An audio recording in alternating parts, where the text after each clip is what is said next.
승전하고 영광을 얻도록 그 군대 거느리사 이기게 하시네. 십자가 군병들아 주 위에 일어나 그 나팔 소리 듣고 곧 나가 싸우라.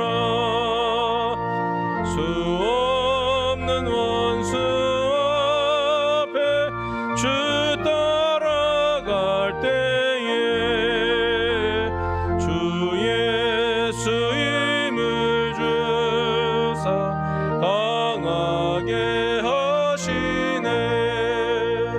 십자가 군병들아 주 위에 일어나 내 힘이 부족하니 주 권능 믿으라.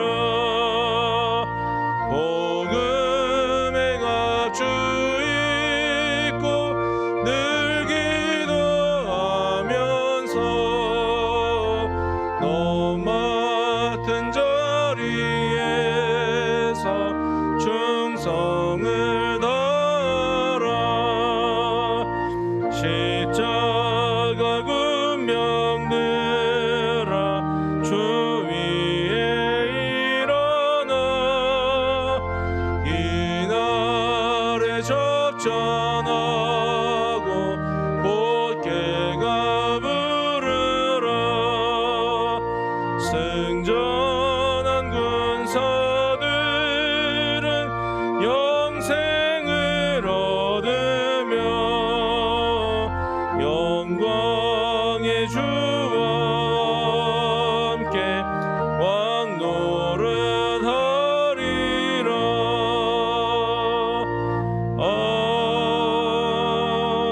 아멘.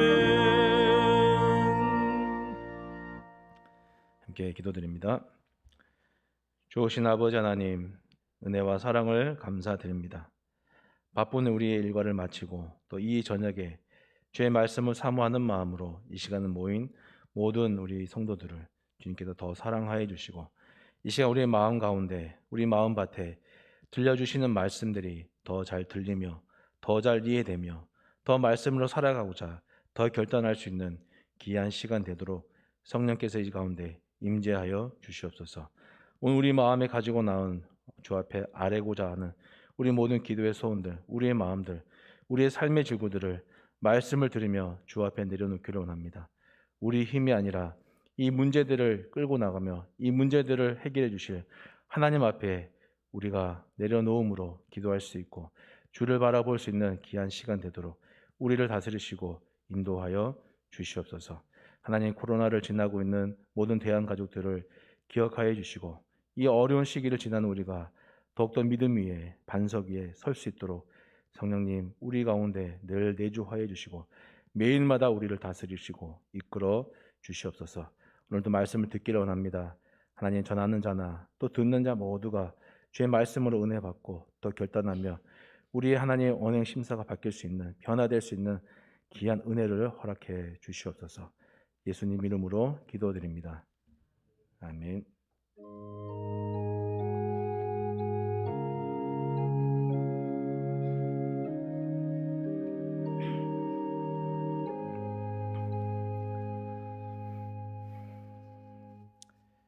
하나님 말씀은 시편 72편 말씀입니다.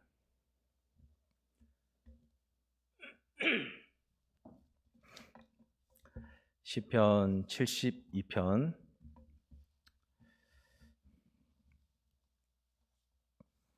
1절에서 20절까지 천천히 한 목소리로 받들어 봉독합니다. 하나님이여, 주의 판단령을 왕에게 주시고 주의 공의를 왕의 아들에게 주소서. 그가 주의 백성을 공의로 재판하며 주의 가난한 자를 정의로 재판하리니 의로 말미암아 산들이 백성에게 평강을 주며 작은 산들도 그리하리로다. 그가 가난한 백성의 억울함을 풀어주며 궁핍한 자의 자손을 구원하며 압박하는 자를 꺾으리로다. 그들이 해가 있을 동안에도 주를 두려워하며 달이 있을 동안에도 대대로 그리하리로다. 그는 뱀풀 위에 내리는 비같이 땅을 적시는 소낙비같이 내리리니 그의 날에 의인이 흥왕하여 평강의 풍성함이 달이 닿을 때까지 이르리로다. 그가 바다에서부터 바다까지와 강에서부터 땅끝까지 다스리리니 광야에 사는 자는 그 앞에 굽히며 그의 원수들은 티끌을 핥을 것이며 다시스와 섬의 왕들이 조공을 바치며 스바와 바사 모든 왕이 그의 앞에 부복하며 모든 민족이 다 그를 섬기리로다. 그는 궁핍한 자가 부르짖을 때에 건지며 도움이 없는 가난한 자도 건지며 그는 가난한 자와 궁핍한 자를 불쌍히 여기며 궁핍한 자의 생명을 구원하며 그들의 생명을 압박과 강포에서 구원하리니 그들의 피가 그의 눈 앞에서 존귀함 여김을 받으리로다. 그들이 생존하여 스바의 금을 그에게 드리며 사람들이 그를 위하여 항상 기도하고 종일 찬송하리로다. 산 꼭대기 상에도 곡식이 풍성하고 그것의 열매가 레바논같이 흔들리며 성에 있는 자가 땅의 풀같이 왕성하리로다. 그의 이름이 영구하며 그의 이름이 해가 같이 장구하리로다. 사람들이 그로 말미암아 복을 받으리니 모든 민족이 다 그를 복되다 하리로다. 홀로 기이한 일들을 행하시는 여호와 하나님 곧 이스라엘의 하나님을 찬송하며 그 영화로운 이름을 영원히 찬송할지어다. 온 땅에 그의 영광이 충만할지어다. 아멘, 아멘. 이새의 아들 다윗의 기도가 끝나니라. 아멘.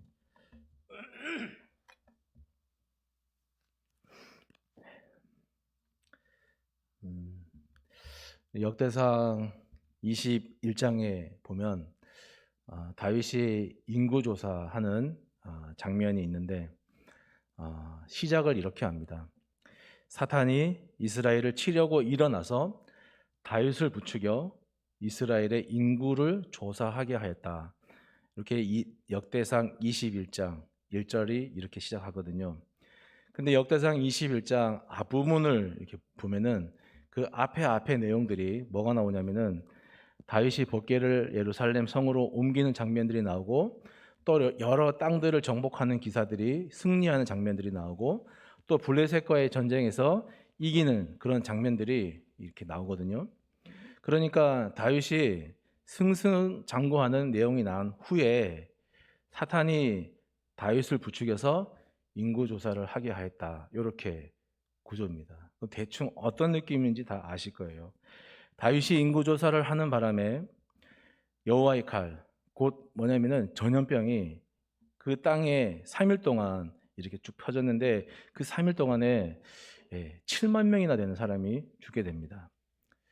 이 사탄이 인구조사를 부추겼다 하는 의미는 자신의 업적을 막 내세우고 싶고 뭐 이렇게 전쟁에서 이기고 뭐 정치적으로도 잘하고 있으니까 이런 자기의 업적을 드러내고 또 자랑하고 싶고 업적을 막 과시하고 싶은 그런 마음을 부추겼다는 것이죠. 근데 아니나 다를까 거기에 맞춰서 다윗도 야 내가 잘해서 그러는 거야 하면서 내가 잘해서 이렇게 승승장구하는 거야 하면서 맞장구를 친 거예요. 다윗이 착각한 거예요. 그러니까 나중에 다윗이 그 뒤에 뭐라고 하냐면은 하나님 제가 너무나도 어리석은 생각을 했습니다 하면서 회개를 하는 거죠. 어쨌든 이렇게 사탄의 부추김과 다윗의 착각이 만나서 양날의 검이 되어가지고 다윗을 교만하게 만들었고 부추기게 만들었습니다. 인구조사 때문에 드러난 그 다윗의 자기 자랑하는 것, 다윗의 그 오만함들이 다윗이 회개함을 통해서 하나님께서 전염병을 그치셨지만 이 사건을 통해서 우리가 한 사람의 지도자가 얼마나 중요한가 생각해 볼 수 있는 사건입니다. 시편 72편은 한 사람이 리더, 왕이 나오죠. 왕이 이렇게 솔로몬 왕이 지은 것인데 그런 이상적인 왕에 대한 그런 이야기들이에요. 하나님께서 다윗 왕가에 언약을 하나 세우셨어요. 그걸 우리는 다윗 언약이라는데 내 생명이 연한히 차서 네가 조상들에게로 돌아가면 내가 너의 뒤에 그러니까 너의 후손들 중 하나를 세워서 그 나라를 내가 계속해서 견고하게 해주겠다. 내가 영원히 그를 내 집과 내 나라에 세우겠다. 너의 왕위가 영원히 견고하게 해주겠다. 이런 다윗 언약을 세우시는데, 그 다윗 언약은 다윗 후손들에게는 복이죠. 진짜 축복이잖아요. 이 은혜잖아요. 그런데 그 다윗 언약을 누리려고 하려면은 가만히 있으면 누리겠습니까? 다윗 후손들이 성실한 것이 필요해요. 성실한 삶이 있어야 돼요. 그 성실한 삶이 뭐냐면은 오늘 1절이에요. 주의 판단력을 왕에게 주십시오. 주의 의를 왕에게 주십시오 하면서 그것을 지속적으로 찾고 구하는 그 성실한 삶이 있어야 이 다윗 언약을 누릴 수 있는 자격이 되는 것이죠. 하나님이 세운 왕은 아무리 자기가 고난이 많고 권력이 많다 하더라도 자기 자의적으로 해서 다스릴 수 없는 거예요. 그렇게 해서도 안 되고요. 그 하나님이 세운 왕은 자기를 세운 주권자이신 하나님의 뜻을 구현시키는, 실현시키는 그런 다스림을, 그런 통치를 해야 하는 겁니다. 솔로몬 왕이 하나님의 뜻에 합당한 그런 어떤 그런 통치를 하지 않으면 내 권력도 우리 후손들에게 이 왕위도 계승되지 않을 것 같구나 하는 그런 지혜가 있었기 때문에 오늘 주의 의를 내게 주십시오. 주의 의를 왕에게 주십시오. 주의 의를 하나님이 인정하신 다윗의 아들 누굽니까? 자기잖아요. 근데 자기 말고 누굴 거기 끌어들이는 거예요? 자기 아버지 다윗. 하나님이 내 아버지 다윗을 인정하셨던 것처럼 그 왕의 아들인 나에게도 주의 의를 주셔서 제가 이 나라를 제 자의대로 다스리는 게 아니라 하나님의 지혜를 가지고 다스릴 수 있는 주의 의를 내게 주십시오라고 하는 거예요. 여러분 생각해 보십시오. 그런 리더가 있을 때, 그 왕이 그런 한 사람의 리더가 있을 때 그 사람을 통해서 하나님께서 하나님의 뜻을, 하나님의 정의를, 하나님의 공의를 세워가시지 않겠습니까? 2절을 보시면은 백성과 가난한 자 이런 단어들이 나오는데 그 백성과 가난한 자들 앞에 어떤 게 붙어요? 무슨 글자가 붙어 있어요? 주의라고 하는. 그러니까 이건 주의라는 건 뭐냐면 하나님을 나타내는 앞에 붙는 단어죠. 주의 백성, 주의 뭡니까? 가난한 자 이런 뜻이 되는 거예요. 그러니까 이게 무슨 의미냐면은 왕이라고 해서 함부로 백성을 아무렇게나 하면 안 된다. 왜냐하면은 그 백성은, 그 가난한 사람은 그 억압받고 고난당하는 사람이라 하더라도 그 사람들은 하나님의 언약 아래에 있는 사람들이고 하나님께서 다스리는 사람들이고 특별히 왕인, 지도자인 너가 보살펴야 하는 사람들이기 때문에 너 마음대로 하면 안 된다라는 그런 강한 어조예요. 왕은 지도자로 세워진 사람들은 약자들의 권리를 대변해주는 최후의 보루가 되어야 하는 겁니다. 최후의 보루가 무슨 뜻입니까? 마지막이라는 거잖아요. 다 거쳐와도 맨 마지막에 딱 버티고 서 있는 사람이, 그 사람이 최후의 보루 아닙니까? 대한교회에서 어떤 문제가 생겼어요. 그 문제를 가장 객관적인 입장에서 바라보고 가장 밖에서 바라보고 그리고 그걸 해결하고 그걸 중재해야 하는 최후 보루는 누구겠습니까? 예? 최후 보루가 누굴까요? 대한교회에서 담임 목사님이죠. 그 최후 보루가 깨지면 아무도 그 문제를 해결해 줄 수 있는 사람이 없어요. 성도가 아무리 문제를 일으키더라도 담임 목사님은 최후 보루가 되어야 되기 때문에 거기에 끼어들 수가 없고 거기에 하고 싶은 말이 많아도 말할 수 없고 할 수 있는 행동이 있어도 함부로 행동하셔는 안 되고 가장 객관적인 입장에서 밖에서 바라보고 끝까지 그 문제가 자기에게까지 오지 않도록 그 사이에서 끝나도록 혹시나 내에게까지 오면은 최후 보루가 되어서 그 문제를 위해서 해결해야 되기 때문에 그 자리가 외롭고 또 힘든 자리입니다. 부서마다 세워진 각 부서 부장들, 각 위원장이신 장로님들, 교구 목사들 다 자기가 맡은 자리에서 최후 보루가 되어야 되는 거예요. 그래서 그 자리가 힘들고 외롭기 때문에 그래서 우리가 기도하는 거죠. 그 힘들 때 사람한테서 힘을 얻겠습니까? 사람한테서 지혜를 구하겠습니까? 그래서 기도하는 거죠. 그 자리를, 그 외로운 자리를 지켜내기 위해서, 감당하기 위해서 기도하는 것입니다. 고대 왕들은 이런 최후 보루였어요. 그리고 하나님의 뜻을 대변하는 대리자였습니다. 그런데 우리가 뭐 역대상하, 열왕기상하 읽어보면 아시겠지만 북이스라엘이나 남유다에 있었던 많은 왕들이 이런 직무를 하지 않았습니다. 직무유기를 했을 때 어떤 일이 있었냐면 쿠데타와 반역과 그런 일들이, 반란들이 끊이지 않았음을 우리는 기억해야 하는 거예요. 교회 직분을 맡은 사람들은 항상 이렇게 하나님 앞에 난 대리자다. 나는 하나님의 대리자다. 나는 해야 할 일을 하는 그런 종이다라는 자세를 가지고 일해야 되는 겁니다. 제가 봤던 영화 중에 아주 감동 있게 또 대사가, 그 극 중에 나오는 대사가 마음에 남아서 기억하는 영화가 하나 있는데 왕이 된 남자, 광해, 왕이 된 남자, 거기 나오는 대사예요.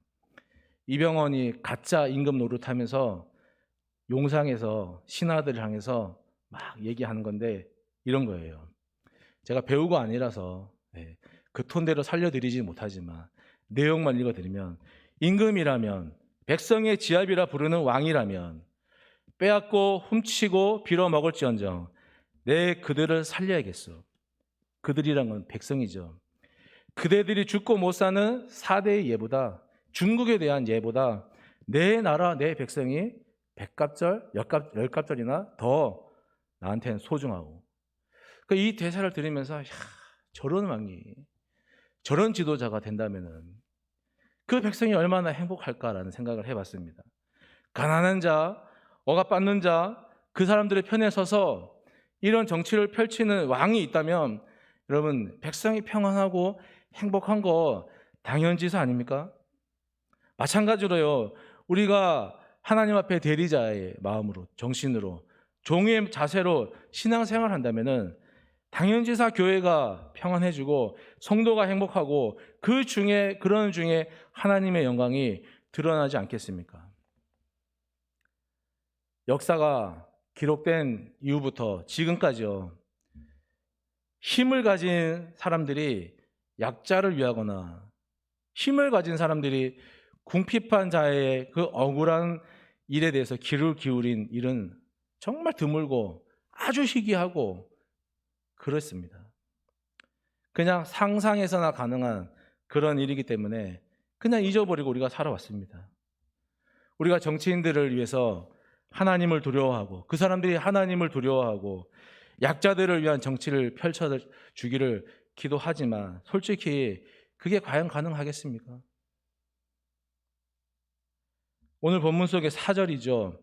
가난한 백성의 억울함을 풀어주고 궁핍한 자의 선을 구원하고 압박하는 자를, 그 억울하고 궁핍한 자를 압박하는 자들을 꺾어주는 그런 지도자, 그런 왕, 그런 일들은 우리 세상에서요 그냥 꿈이고 그냥 이상이에요.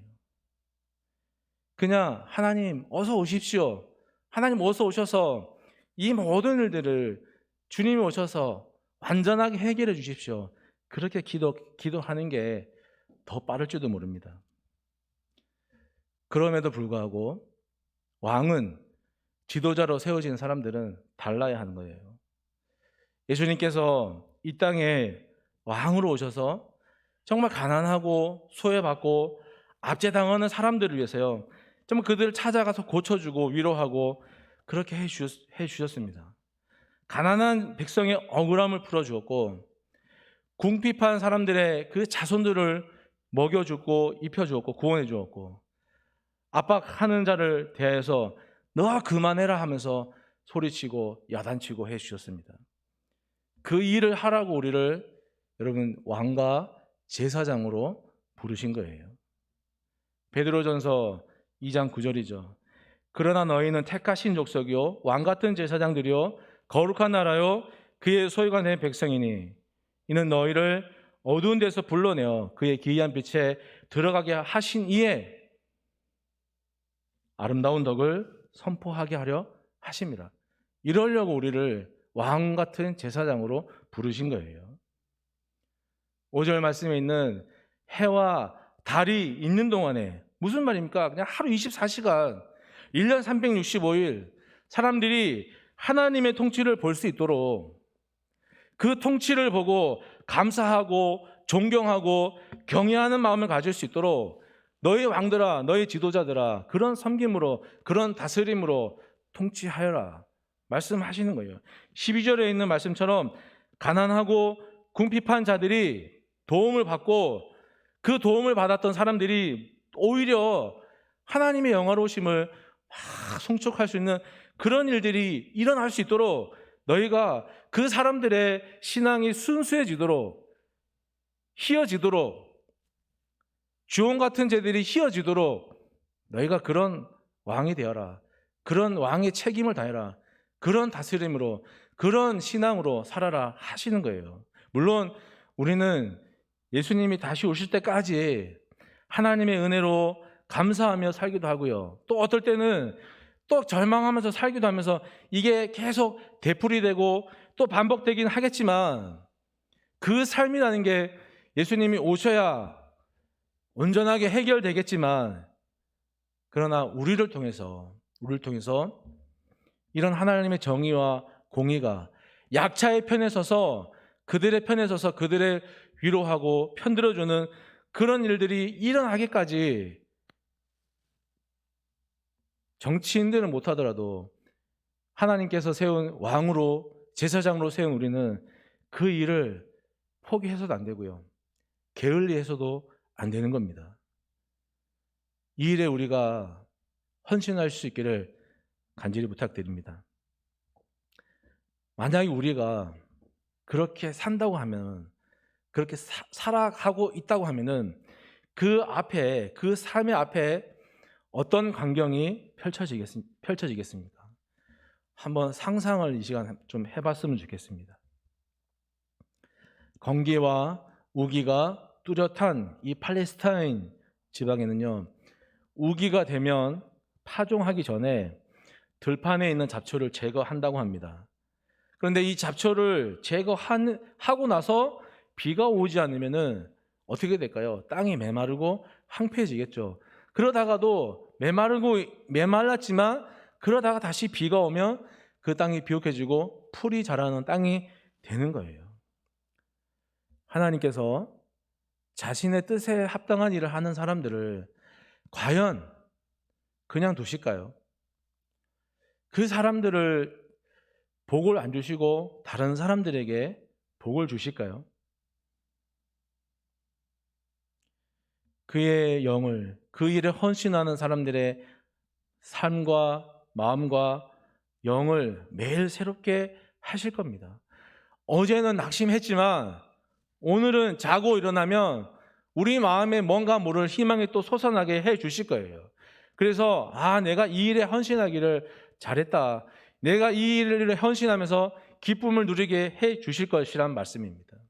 그리고 더 나아가서요, 지금까지는 이상적인 왕을 구하고 그 이상적인 왕 밑에 살고자 했지만, 더 나아가서는요, 이제 그 밑에서 살던 사람들이 의로움을 딱 몸에 장착한 사람이 되고, 옳고 그릇된 것을 구별할 수 있는 사람이 되고, 하나님의 뜻을 구분하고 분별하고 지키는 사람들이 될 것입니다. 그리고 그런 사람들이 점점 많아지는 그런 부흥을 하나님이, 우리가 그렇게 살 때 우리 길 앞에 그런 광경이 펼쳐지게 하실 겁니다.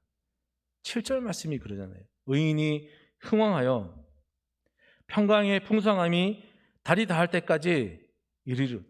의인이 흥왕해서 단순히 그걸 이렇게 해달라는 게 아니라, 이제 너 자신이 그렇게 그런 의인이 되어서 그런 삶을 살고 그런 사람이 되고 또 그런 사람을 재생산하는 그런 광경이, 그런 멋진 광경이 우리가 그렇게 살아갈 때 하나님이 그 앞에 펼쳐지게 하실 겁니다. 한 번만 따라해 보시겠습니까? 안에서 밖으로. 제가 이 뜻을 예, 어떻게 설명해야 될까 몰라서 우리 박 목사님하고도 우리 기경호 목사님하고도 물어보고 또 대화하면서 준비를 했는데, 교회란 것이요 헬라어로 에클레시아잖아요. 뜻이 밖으로 불러 모으다예요. 말이 참 희한하죠. 밖에서 불러 모으다 하면 더 쉬울 텐데 이건 뭐 밖으로 불러 모으다니까 뜻이 복합적인 거예요. 그래서 왜 불러 모았지? 밖으로? 그러다가 제가 생각한 게 불러 모으긴 했는데 목적은 뭐냐면은 다시 밖으로 내 보내기 위해서 불러 모은 것이 교회구나. 그게 교회가 갖고 있는 독특함이구나라고 생각해 봤습니다. 그러니까 밖을 섬기기 위해서 불러 모으시는 거예요. 8절에요. 바다에서 바다, 강에서 강이란 말은 쉽게 말하면 이해되시겠죠? 한라산에서 백두산까지. 그러니까 모든 땅이 하나님의 소유다, 그런 말씀이고요. 9절에서 10절에 나와 있는 그 내용을 쉽게 말해서 이방 나라들이 이 하나님의 통치에 굴복하게 될 것이다 하는 그런 내용이거든요. 폭력을 쓰지 않고 힘을 쓰지 않고 온유함과 섬김으로 힘없는 약한 자들을 다스리는 왕이 있다면 사람들이 그 왕에 대해서 얼마나 매력을 느끼겠습니까? 보통 왕은 막 억압하고 다스리고 내 밑에 들어와 이런 게 왕인데, 저 왕은 그러지 않고 온유하고 섬기는 왕이구나. 정말 사람들이 그 왕에게서 큰 매력을 가지지 않을까요? 왜 이방 나라들이 하나님의 통치하심에 다스리게 될까요? 왜 굴복하게 될까요? 힘으로 막 눌러서요? 힘으로 안 되는 게 있지 않습니까? 아무리 힘으로 눌려도 힘으로 눌려지기 때문에 그때만 이렇게 하는 거지, 그게 또 지나가면 또 반감이 일어나는 거지 않습니까? 우리가 잘 아는 이솝우화의 해님과 바람이라고 하는 이야기가 있는데, 해님과 바람이 내가 힘이 더 세다라고 자랑을 해요. 그래서 싸우다 보니까 증명을 해야 되니까 증명할 길이 없어서 마침 지나가는 나그네가 옷을 이렇게 외투를 입고 있는데, 그래서 저 나그네의 코트를 벗기는 걸로 누가 더 힘이 센지 가려보자 해갖고 먼저 바람을 막 세차게 태풍과 강풍을 막 몰아붙이니까 이 나그네가 춥고 그러니까 더 막 이렇게 옷을 이렇게 하면서 안 벗겨지잖아요. 그러더니 이제 결국 안 되고 해님 차례 됐는데 해님이 아주 온화한 햇빛을 내보내니까 어떻게 해요? 그 사람이 자발적으로 더워서 코트를 벗는 건 아닙니까? 힘으로 안 되는 게 있거든요. 힘으로. 다 똑같은 교회인 줄 알았는데 대한교회는 좀 다르네. 이런 소리를 들으려면요, 힘이 근본이 아니에요. 마태복음에 굳이 비유를 들으자면 마태복음에 있는 것처럼 가난하고 애통해하고 온유하고 하나님의 그 의에 목말라하고 줄이는 그런 마음으로 있어야 되고, 긍휼히 여기고 깨끗하고 화평을 추구하는 마음을, 그렇게 우리가 누군가를 섬기고 또 다스려야 하는 것입니다.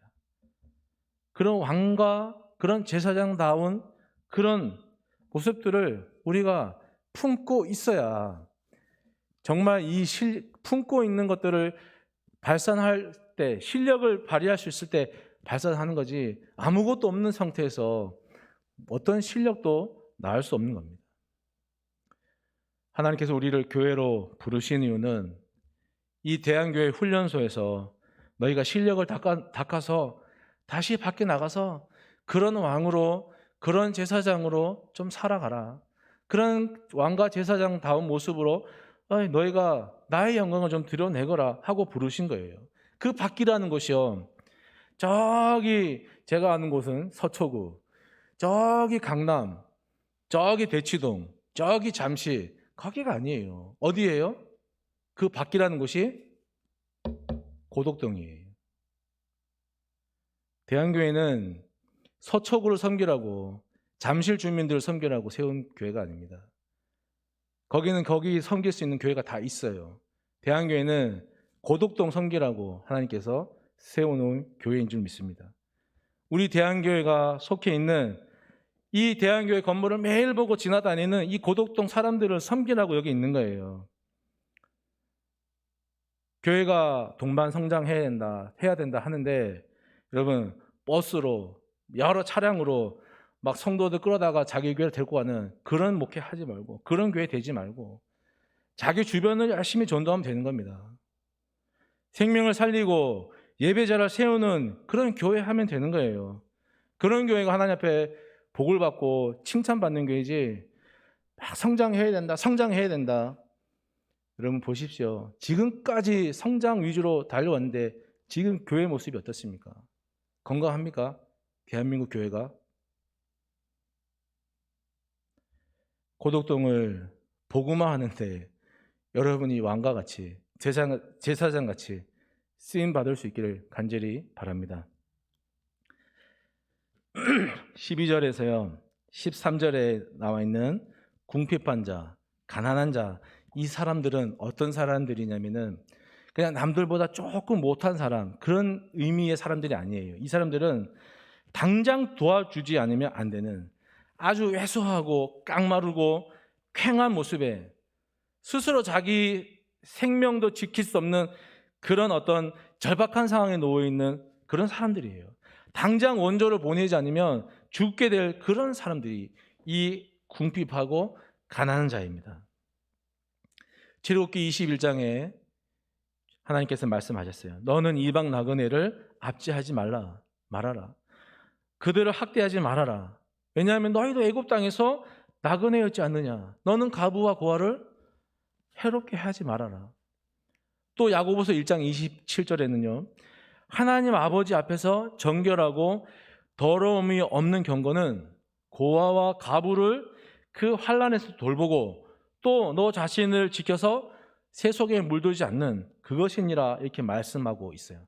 이렇게 말씀하시는 하나님께서 히브리서 4장 15절에는 또 어떻게 말씀하시냐면 궁핍하고 가난한 자들의 그 어려움에 대해서 내가 채울하겠다, 이렇게 말씀하세요. 저번에 한번 말씀드렸는데 채울이라는 것은 내가 몸소 같이 체험해 줄게. 내가 같이 몸소 직접 같이 그 어려움을 느껴줄게, 그러는 거예요. 너는 거기서 난 여기서가 아니라 그 어려운 현장 가운데 같이 들어오시는 거예요. 그게 채울이에요. 하나님께서 아들 예수님을 우리를 위해 내어주셨습니다. 그리고 성령으로 아들과 함께 하셨고 그 아들이 달린 십자가에 하나님 스스로 오르시면서 아들의 고통에 같이 함께 하셨습니다. 그 하나님이요 지금 성도의 고통의 자리에도 기꺼이 내려오시겠다고 말씀하시는 거예요. 그래서 지금은 성령을 통해서 힘 있는 자가 힘 없는 자를 불쌍히 여기면서 좀 도와줄게, 그런 의미의 도움이 아니라 그 어렵고 힘들고 궁핍하고 가난한 자의 그 문제를 하나님께서 내 문제로, 자신의 문제로 삼고 내가 너희를 실제적으로, 내가 너희의 필요를 실제적으로 도와줄게.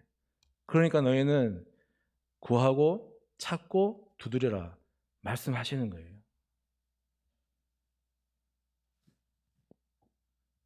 전도라는 것이요, 전 경험에 의하면은 성경 지식을 많이 알고 있다 해서 되는 게 아니라 전도자가 어떻게 하느냐에 따라서 전도가 달려있는 것 같습니다. 전도자가 시간과 그 물질의 정성을 많이 들이면 전도 대상자들은 내 속에 응어리가 있는데, 내 속에 어떤 막 아우성이 있는데 저 사람이 시간과 물질을 들여서 나에게 이렇게 정성을 들이는 게 나에게 관심을 가져주는구나 하면서 그것 때문에 마음을 열고 나도 교회 가볼게 하는 경우가 참 많았습니다. 심지어는요, 어떤 경우에는 전혀 예상하지 못한 그런 어떤 말과 행동 때문에 전도되는 경우도 참 많습니다. 제가 오늘 같이 부른 이 찬송가 십자가 군병들아, 이건 저한테 참 사연이 있는 찬송이거든요. 제가 초등학교 때 제가 또 이제 지금 이제 돌아가셨지만 저희 외할머니가 제일 좋아하셨던 찬송가예요. 그 새벽마다 할머니가 늦게 교회를 나가셨는데 새벽마다 이제 잠이 깨시면 이 찬양을 계속 부르면 전 잠결에 그걸 들었거든요. 이 찬양을 부를 때마다 할머니가 생각나는 거예요. 왜 생각나냐면 이 찬양을 부를 때마다 내가 힘들어 있을 때 마치 할머니가 나에게 너 힘을 내라 하면서 용기를 주시는 것 같아요. 제가 이때까지 오면서 제가 이 노래를 기억하고자 피아노는 못 치지만 이걸 막 억지로 외워가지고 4부 건반으로 막 치고 막 그랬거든요. 성경을 많이 알고 있다 해서 우리가 전도할 수 있는 게 아니라 하나님께서 어떤 방법으로 어떤 순간에 그 사람을 전도할지 몰라요. 계시록 2장에요. 에베소 교회가 처음 사랑을 잃어버렸다 하는 이 내용을 가지고 책망을 받습니다. 에베소 교회는 악한 자들을 용납하지 않았어요. 그리고 거짓 사도들의 가르침을 잘 분별해가지고 막아낸 교회입니다.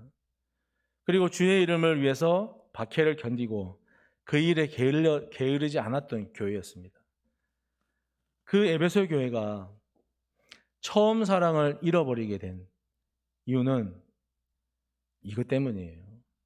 그들이 너무 악한 자들을 용납하지 않았고 너무 거짓 사도들의 가르침을 분별하고 막아냈고 너무 주의 이름을 위해서 견디며 게으르지 않았기 때문이에요. 무슨 말씀이냐면 그거 하느라고 너무 스스로 자고했어요. 너무 스스로 높아졌어요. 너무 스스로 자기가 내가 잘해서 너무 그랬어요. 악한 자들을 용납하지 않은 것이 자기 의가 되어버렸고요. 거짓 사도들을 막아낸 것이 자기들의 자랑이 되어버렸습니다.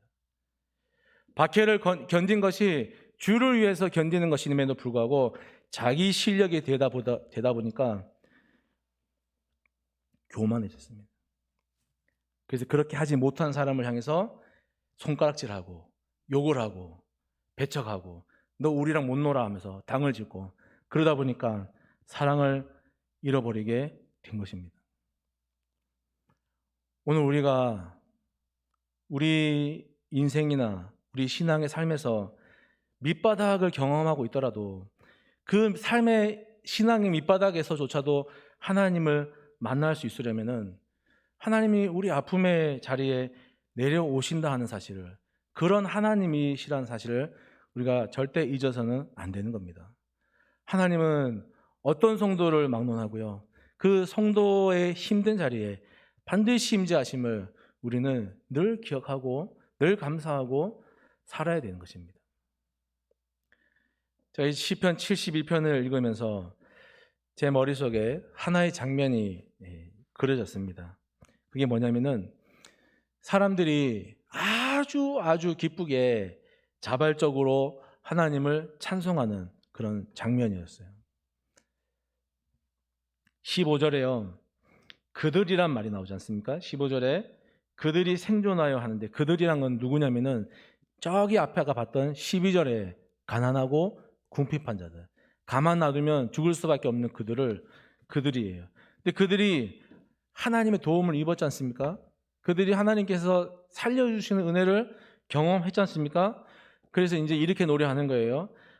왕은, 여기서 왕은 솔로몬이겠지만 더 넓게 보면은 하나님 또 다시 오실 메시아겠죠. 왕은 만수무강할 것입니다. 그를 위하여 드리는 기도가 그치지 않고 그를 위하여 비는 복이 늘 계속될 것입니다. 노래하는 거예요. 17절에서도 계속되는데 그의 이름 영원히 잊혀지지 않을 것입니다. 태양이 그 빛을 잃기까지 그의 명성이 사라지지 않을 것입니다. 그리고 18절 19절에도 계속해서요, 홀로 놀라운 일을 하시는 분 이스라엘의 하나님 주 하나님을 찬양합니다. 영광스러운 그 이름을 영원토록 찬양합니다. 그 영광을 온 땅에 가득 채워주십시오. 아멘 하면서 노래하는 거예요. 이게 다 자발적으로 일어나는 거예요. 또 시켜서가 아니라 자발적으로 막 더 하고 싶어갖고 끊임없이. 예배의 감격이 있다고 한다면은 이런 것 아니겠습니까? 누가 너 예배 감격에 빠져라 하고 말할 때 그 예배 감격에 빠지는 거는 이런 감격에 빠진 건 아니겠습니까? 자발적으로 하나님을 높이고 경배하고 그걸 계속 하고 싶어하는, 그리고 그런 높일 수 있는 왕이 우리에게 있다 하는 그 감격 속에 빠지는 것이 예배의 감격에 빠지는 거 아니겠습니까? 어떤 교회에 할머니, 나이 많으신 할머니인데 교회를 처음 나오고 열심히 나와서 교회에서 1년 만에 사실 이제 빠르게 집사 직분을 드렸어요. 이제 수요 기도에 그 할머니의 기도 순서가 되었는데, 기도 적어서 딱 섰는데 까만 거는 글씨고 하얀 거는 종이고 깜깜하더래요. 그래서 이 할머니가 올라가서, 초신자 할머니 집사님이 올라가서 한 5분, 7분을 가만히 있었어요. 아무 말도 못하고. 그러니까 성도들이 어때요? 알잖아요. 같이 기다려주는 거예요. 나중에 그 할머니가 마지막에 딱 한마디, 할렐루야 하고 하는데, 제가 그 자리에 있었거든요. 성도들이 아멘 하면서 기도가 마쳤어요. 제가 지금까지 그렇게 멋진 기도는 들어본 적이 없어요. 그렇게 감사할 수밖에 없는 예배. 근데 이 예배는 온실 속에서 드리는 예배가 아니라 어디 예배냐면, 전 이렇게 표현하고 싶어요. 광야에서 드리는 예배다. 광야에서. 하나님이 왜 우리에게 고난을 주고 광야로 내모시냐면은, 여러분, 우리 안에서 자고 있는, 숨어 있는 그 야생의 것들을 깨우기 위함이에요. 그 야생의 것이란 건 뭐냐면은 12절에 가난하고 궁핍한 자들이, 야, 우리에게도 그런 왕이 있구나, 그 하나님을 높이자 하는, 그래서 설명할 수 없는 그 거기에서 일어나는 그런 어떤 기쁨들이 그 야생 아닙니까? 반대로 우리 안에, 야, 우리에게도 그런 왕이 있구나 하고 하나님을 경배할 수 있는 야생이 있습니까? 우리는 그런 감격이 있습니까? 그런 기쁨이 있습니까? 주님께서 우리 야생을 깨우시기 위해서 고난도 주시고 또 광야로 내몰아 가시는 거예요. 그래서 광야의 예배를 드릴 때 드려야만 여러분 우리 안에 야생이 깨어나는 거예요. 주님께서도 광야를 통과하셨는데 우리가 뭐라고 광야를 통과하지 않을 수 있겠습니까? 잠자는 야생의 신앙이 깨어나는, 그래서 예배 감격에도 빠져보고 우리에게도 그런 왕이 있구나 하고 그런 감격에도 빠져볼 수 있는 그런 은혜를 주님께서 우리에게 주시기를 간절히 바랍니다. 주를 위해서 견디고, 그리고 기쁨과 자발적인 헌신과 순종을 하시고 십자가의 군사로서의 삶의 신앙의 야생이 살아나는 그런 야생을 품고 있는 왕 같은 제사장들이 전부 되시기를 축복합니다. 함께 말씀을 기억하면서 같이 기도를 나누겠습니다. 우리 하나님께서 우리에게 판단력을 주시고 우리에게도 주의 공의를 깨닫게 하셔서 우리도 왕같이 또 제사장같이 하나님을 섬길 수 있는 그런 모든 대한가족들이 될 수 있기를 기도하시고요. 그리고 우리가 고독 땅을 섬기라고 여기 있는 겁니다. 저기 멀리 있는 것이 아니라 이 가까운 고독 땅을 섬기라고 우리를 세우셨으니까 고독 땅이 주의 다스리심을 볼 수 있는 땅이 될 수 있도록, 그런 회복이 있을 수 있도록 기도해 주시고, 말씀의 통치가 이루어지는 회복, 또 하나님의 복과 은혜가 우리 가정과 생업 위에 정말 소낙비같이 내리는 그런 회복 하나님께서 허락하시도록, 또 환우들에게는 아픔의 그 육신의 아픔이 회복되는 그런 회복을 허락하시도록 이 시간 함께 기억하면서 우리 다 같이 한 목소리로 소리내서 기도드립니다. 살아계신 하나님 아버지, 감사를 드립니다. 오늘 우리를 하나님의 자녀로 부르셨고, 특별히 많은 사람들 가운데서도 우리를 교회로 부르시고 다시 밖을 내보내기 위해서 우리를 왕 같은 사람으로, 제사장 같은 사람으로 이 시간 우리를 계속하여서 훈련해 가심을 믿습니다. 하나님 앞에 우리가 훈련 받는 동안에 정말 우리 힘으로 할 수 없어서 하나님 교회를 부르시고 이 훈련소 안에서 왕으로, 제사장으로 훈련되어져 가는 그 하나님 신앙의 여정들을 우리가 하나님 낮아짐으로, 섬김으로, 온유함으로, 또 가난함으로, 아버지의 의에 줄이고 목말라하는 심정으로 하나님 이 길을 걸어갈 수 있도록, 그런 사람으로 거듭날 수 있도록, 하나님 왕같은 제사장으로 우리가 세워져 갈 수 있도록 하나님 복을 내려주시고, 아버지 하나님 앞에 그렇게 쓰임받을 수 있는 아버지 하나님 사람들 다 되게 은총을 베풀어 주시옵소서. 하나님 우리를 부르심에 아버지 하나님 많은 사람들을, 특별히 가난하고 궁핍한 자들, 힘이 있어도 힘을 쓰지 않고 아버지 하나님 온유와 섬김으로 가난한 자와 아버지 병약한 자와 압제당하는 자들을, 위로가 필요한 사람들을, 소외당하는 자들을 섬기라고 저희들을 부르셨으니 그 일을 감당할 수 있는 왕의 책임을 다할 수 있게 도와주시고, 제사장의 책임을 다할 수 있도록 도와주시고, 하나님의 부름에 합당한 목적대로 살아갈 수 있는 모든 대한가족들이 되게 하여 주시기를 원합니다. 아버지 하나님, 우리를 부르신 이유가 저기 멀리 땅을 섬기고 전도하는 것이 아니라 이 고독 땅의 영혼들을 섬기고 그들을 전도하며 이 고독 우리 대한교회를 매일마다 보고 지나다니는 그 고독동 사람들을 아버지 앞에 부르며 아버지 앞에 복음 예배자로 세워가고 아버지 복음의 일꾼으로 세워져 가는 일에 저희를 부르셨사오니 우리 대한교회가 이 일에 아버지 헌신할 수 있기를 원합니다. 우리 교회가 저 멀리 있는 사람들이 아니라 우리가 함께 매일마다 눈을 마주치며 아버지 하나님 목소리를 나누며 또 하나님 얼굴을 보는 이 고독 땅을 위해서 섬김받고 또 쓰임받는 교회가 되게 하여 주시고, 우리도 그렇게 쓰임받는 모든 대한가족들이 되게 하여 주시옵소서. 우리를 그렇게 부르는 목적대로 살아가도록 성령의 감동으로 말마다 우리와 함께 동행하여 주시고, 아버지 하나님 이 목적대로 살아갈 수 있도록 우리의 삶을 재조정하며 우리의 생각을 재조정하며 우리의 신앙의 자리를 재조정하며 우리에게 고난과 광야를 주시더라도 아버지의 뜻이 있음을 기억하며 아버지의 그 길을 묵묵히 걸어가며 인내하며 걸어가며 온유함으로 걸어가며 순종하며 걸어갈 수 있는 모든 대한가족들이 되게 하여 주시옵소서. 고독 땅을 아버지 하나님 복음화되는 일에 우리 대한가족들이 쓰임받기를 원합니다. 너가 하고 아버지 하나님 누군가 하겠지가 아니라 나부터 할 수 있는 믿음을 허락하여 주시고, 내가 할 때 하나님 아버지는 내가 그 일에 순종할 때 하나님께서 우리의 삶 가운데, 내 인생 가운데, 믿음의 여정 가운데 어떤 일을 펼쳐 가실지를 상상해 가면서 믿음으로 바라보면서 이 일에 헌신할 수 있는 우리 모든 대한가족들 되게 하여 주시옵소서. 아버지 하나님 간절히 바라고 합니다. 하나님 우리에게도 또 다른 회복을 또 허락하여 주시기를 합니다.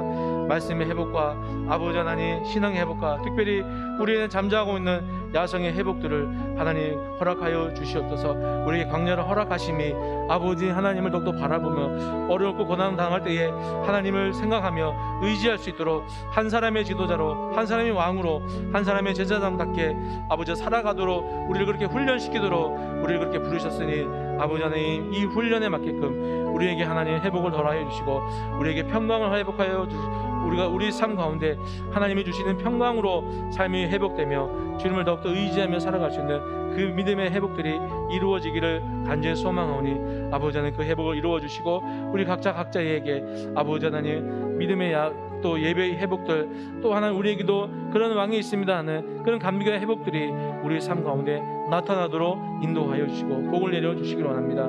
특별히 하나님 우리 한우들을 위해서 기도하오니 그들의 가장 절실한 필요를 하나님 잘 아시오니 육신의 질병과 마음의 아버지의 질고와 아버지 하나님 생계의 어려움들을 주님께서 다 아시오니 아버지 하나님 가난한 자와 궁핍한 자를 버려두지 아니하며 그들을 하나님 당장 도움이 필요한 그들을 하나님이 그 자리까지 내려가셔서 위로하고 실제적인 도움으로 그들을 입히고 먹이시는 하나님의 은총들이 우리 산원들의 삶 가운데도 역사하셔서 그들에게 가장 필요한 것이 무엇인지 아버지 그들이 가장 원하고 있는 것이 무엇인지 살펴주시고 그들의 바람과 그들의 간구와 그들의 소원과 그들이 찾고 부르짖고 두드리는 대로 주님 응답하여 주시는 회복을 허락하여 주시옵소서. 오늘도 하나님 앞에 불러 모은 저희들 아버지 하나님 이 믿음대로 하나님 주께 우리를 회복시켜 주시는 그 여정 가운데 순종의 자세로 아버지 하나님 낮아짐의 자세로 받아들임의 자세로 온유함의 자세로 인내함의 자세로 살아갈 수 있는 우리가 되게 도와주시고 아버지 하나님 우리를 회복해 가시는 우리 숨어있는 잠자고 있는 야성을 깨우시는 그 하나님 앞에 우리도 예배의 감격 속에서 살아갈 수 있도록 그런 감격이 있는 예배를 드릴 수 있는 우리의 삶이 되도록 복을 내려 주시옵소서. 이 코로나가 이제 진정되면 또 위드 코로나라고 접어들면 하나님 또 예배 가운데서 그 하나님을 우리에게도 있는 하나님, 우리와 함께 하시는 그 하나님을 경배하며 찬송할 수 있는 아버지 하나님 예배의 회복을 우리에게도 허락해 주시옵소서. 전능하신 아버지 하나님 감사드립니다. 한 사람의 지도자가 바로 섰을 때, 한 사람의 지도자가 힘이 아니라 온유와 섬김으로 백성들을 다스릴 때에 오히려 그 자리에 그 백성들이 하나님을 경외하며 하나님의 무궁하신 영광을 경배하는 일들이 펼쳐질 것입니다. 하나님, 우리에게 주님 왕으로 임재하여 주시옵소서. 우리 삶 가운데 우리의 삶을 다스리시고 또 회복시키시고 변화시켜 주시는 왕으로 임재하여 주시옵소서. 특별히 한우들에게도 왕으로 임재하셔서 제사장으로 임재하셔서 회복자로 임재하셔서 그들의 가장 필요한 간구들을 하나님 버려두지 마시고 귀담아 들으시고 응답하여 주시옵소서. 특별히 하나님, 모든 대한 가족들이 예배의 감격 속에 우리에게도 우리의 아픔에 귀를 기울여 주시고 우리의 아픔에 채울해 주시는 왕이 있음을 하나님 기억할 수 있는 그 감격 속에서 살아갈 수 있도록 그 회복을 우리에게도 허락해 주시옵소서. 예수님 이름으로 기도드립니다. 아멘. 하늘에 계신 우리 아버지, 아버지의 이름을 거룩하게 하시며 아버지의 나라가 오게 하시며 아버지의 뜻이 하늘에서와 같이 땅에서도 이루어지게 하소서. 오늘 우리에게 일용할 양식을 주시고 우리가 우리에게 잘못한 사람을 용서해 준 것 같이 우리의 죄를 용서해 주시고 우리를 시험에 빠지지 않게 하시고 악에서 구하소서. 나라와 권능과 영광이 영원히 아버지의 것입니다. 아멘.